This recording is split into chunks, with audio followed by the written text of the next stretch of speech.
bisa dilihat ya.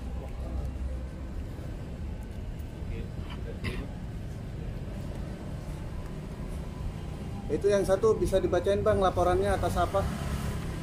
Ini pelapornya adalah Mbak Dewi sendiri. Udah ya foto? Ya, oke, kira mana? Iya man. Aman-aman. Ya, gimana?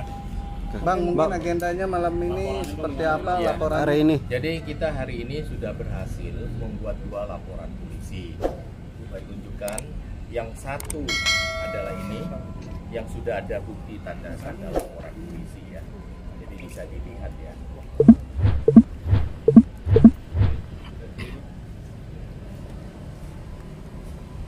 Itu yang satu bisa dibacain Bang, laporannya atas apa? Ini pelapornya adalah Mbak Dewi sendiri. Terlapornya namanya masih belum tahu. Kasusnya adalah 352 adalah penganiayaan ringan, yang dimana Mbak Dewi itu kan didorong sampai kakinya memar, sampai di hitam sebelah kiri, kaki kirinya di lututnya. Kemudian Mbak Dewi kan juga dimaki-maki lah, seperti sindikat lah, lonte lah, dan segala-segalanya kata-kata yang tidak layak lah diucapkan pada si Dewi. Gara-gara dia ingin mengajak Karina untuk ke kosnya gitu. Ya udah, itu semua masalahnya kan kami sudah buat laporan polisi, nanti biar penyidik yang untuk mendalamin.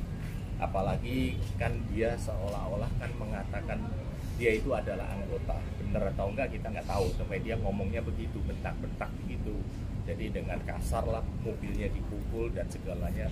Kalau misalkan ketika waktu kejadian tanggal 1 Juli Mbak tidak dihalangin oleh 5 security, mungkin Mbak Dewinya sudah dibogem, sudah habis tuh, kemungkinan besar itu karena temperamen kan orangnya.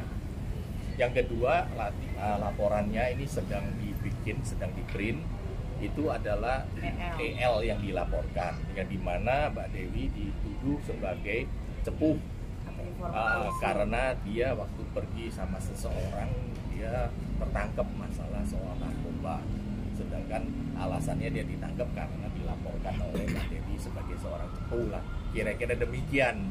Itu kan mengakibatkan nama dia tercoreng kan, kemudian orang-orang pada takut kan, kalau cepuh itu kan semuanya pada takut, wah gawat kalau hubungan sama cepuh, tahu-tahu ada apa-apa dilaporin kan kena masalahnya. Jadi laporannya ini kita sudah resmi dibuat di Polda Metro Jaya ini, dan kami yakin Polda akan menindaklanjuti dengan sebagaimana mestinya hukum yang berlaku untuk menegakkan keadilan bagi Mbak Dewi. Kan seorang yang maksudnya artis, tapi beliau kan seorang orang kecil lah, bukan orang kaya raya, tapi hukum tidak akan pandang bulu, dia akan tetap tegakkan, siapapun dia pasti akan dijerat sama hukum yang berlaku, kira-kira begitu. Bagaimana? Yang pertama yang dianiaya, mungkin TKP-nya di kosan atau atau? Dianiaya itu sebenarnya masalahnya bukan sama saya, gitu ya kan. Mungkin aku juga nggak kenal pelaku, nggak kenal pelaku ya. Nah, cuman karena saya merasa saya mengajak teman saya, itu tanggung jawab saya diserang itu tiba-tiba karena dia merasa nggak terima gitu kalau dia tidak diperbolehkan mengajak teman saya untuk pergi ke kosnya gitu loh, ngerti nggak sih? Jadi dia awalnya tuh numpang mobil saya karena alasannya dia satu arah, rumahnya di Bekasi juga gitu. Jadi saya izinkan, walaupun sebenarnya berat ya. Saya sampai ngomong sama teman saya, kalau tadi dia ngomong rumahnya nggak di Bekasi, apa dia ngomong rumahnya di Bekasi duluan, mungkin saya nggak akan bilang kalau rumah saya di Bekasi, biar nggak bareng. Tapi saya udah terlanjur ngomong rumah saya di Bekasi, terus baru dia ngomong, oh kita searah, saya numpang, ya saya kasih, saya nyetir, dia di belakang. Nah itu langsung mobil saya dipukul. Karena saya takut, saya balik lagi ke atas yang ada security ya, karena kan dia cowok, gede tinggi, saya perempuan. Udah gitu saya lagi bawa mobil, lagi nyetir posisinya.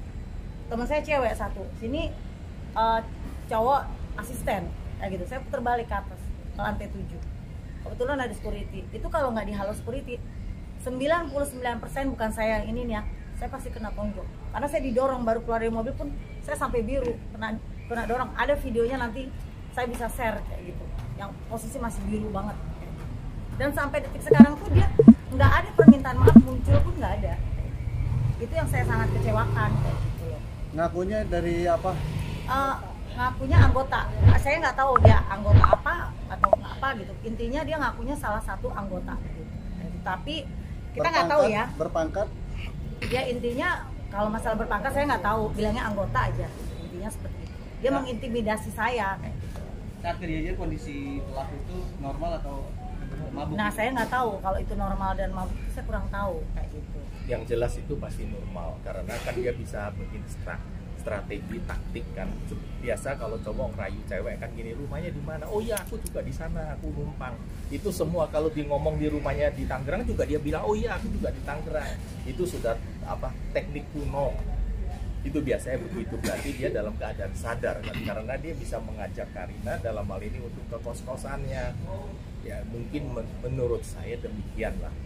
Tapi bagaimanapun juga saya tidak bisa mendahului, tetap itu akan diserahkan pada penyidik untuk ditindaklanjuti. Akan diungkap lah apa sebenarnya yang terjadi. Ya, semoga itulah. Dipukul juga ya, itu bagian mana Kak? Kaki. Mau dilihatin atau gimana? Saya. Jadi nanti ada sih videonya yang masih posisi biru banget ya gitu kan, kayak gitu. Nanti di-share aja ke teman-teman. Iya, nanti aku share. Jadi kelihatan. Teman Mbak Dewi kan kenal. Mbak Dewi nggak tahu namanya. Nggak kenal gini loh. Kita baru kenal hari itu gitu loh, ngerti gak sih?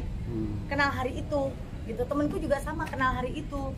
Nah kita kan nggak tahu dia pakai nama palsu atau enggak. Nomornya ada kok, nomornya ada gitu. Jadi saya nggak tahu, saya panggilnya Ipin aja dia atau apalah, nggak ngerti, orang kepalanya botak. Tapi kalau baru kenal hari itu berarti Mbak Dewi sama Mbak Karina ini termasuk orang yang berani ya untuk ini, untuk ya kan pulang aku diundang bersama-sama. Diundang, aku kan diundang sama salah satu adalah penyanyi inisialnya RR waktu itu, dia kebetulan nyanyi di situ. Saya diundang, saya menghargain undangan itu, saya datang.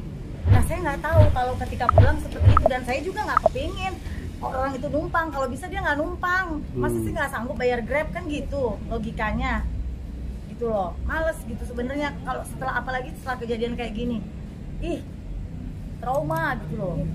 Kalau dari motifnya sendiri tuh kira-kira apa tuh Mbak Dewi? Motifnya? Iya. Saya kalau masalah motif nggak tahu ya.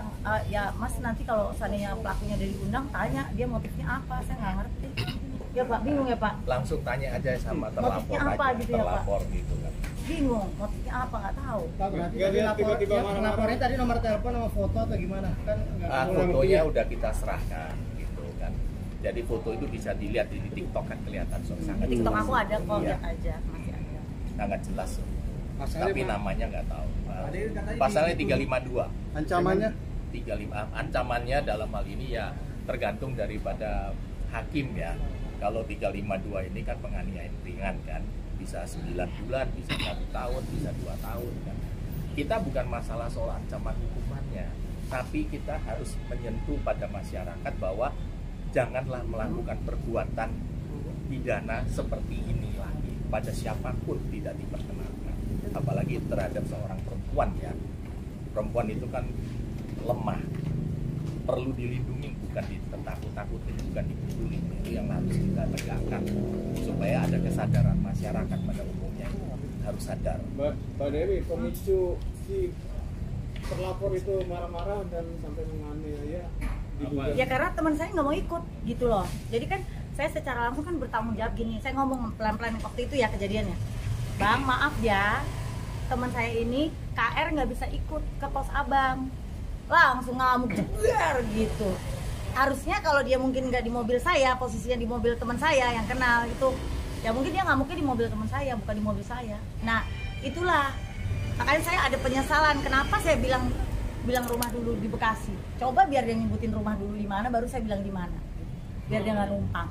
Tapi ya kembali lagi itu udah kejadian, mau gimana kayak gitu loh. Oke. Iya. Yang kedua, Bang, masih ada hubungannya dengan yang laporan pertama ini nggak? Aku Oh, nggak ada kalau masalah hubungannya. mabuk aku nggak tahu, kurang tahu. Ya? Untuk laporan yang kedua ini inisial R siapa? EL ya? EL. EL. Ini menyangkut soal apa? Pencemaran nama baik ya, melalui melalui media sosial. Jadi dia mencemarkan nama baik, mengatakan Mbak Dewi ini adalah cepula, jangan percaya sama dia, bahaya orangnya dan segalanya itu melalui WhatsApp dan melalui telepon disebarkan ke teman-teman kalangan. Jadi kita ingin coba supaya meluruskan lah, jangan demikian lah. Kalau menuduh cepu, buktikan dong dia cepu, kan gitu. Biar diserahkan aja pada polisi kalau memang dia cepu, kan gitu. Tapi jangan hanya menuduh, kan gitu kan. Kan kalau ngomong bisa aja Mbak, kayak gitu loh. Kayak gitu kan merugikan orang, kayak gitu loh. Ancamannya Bang mungkin Kalau itu bisa ancaman sampai 6 tahun ya, 4 tahun minimum itu. berarti terkait terkait menggunakan undang-undang ITE ya. Iya. Karena kan kaitannya ke medsos kan ya. Jadi kita kenakan pasal 45 ayat 3 ITE ya. Jadi dalam hal ini juga yaitu kan 310 311.